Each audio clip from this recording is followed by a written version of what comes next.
With the calculation portion of a spreadsheet, it's important that you follow some useful guidelines.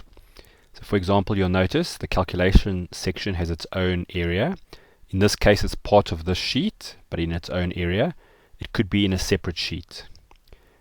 Notice as well, we've tried to be as explicit as possible.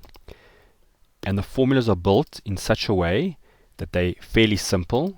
So you can see they're all not complex formulas. And they try to go from top to bottom and left to right. So if we look at where these formulas are getting the information from, you'll see that they typically follow on from each other.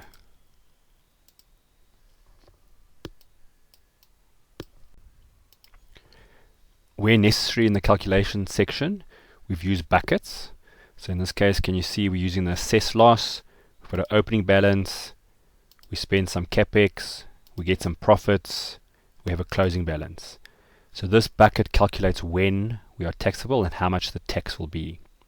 Notice again that the bucket's got an opening balance, there's a closing balance.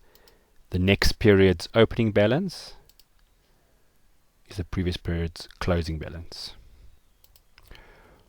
Also very important at this stage is to make sure that our calculations are as simple as possible, as explained earlier, but importantly contain no hard coding. Can you see how there is no plus 100 or anything like that? The only time we make use of numbers is numbers that we have to use, typically plus ones, minus ones.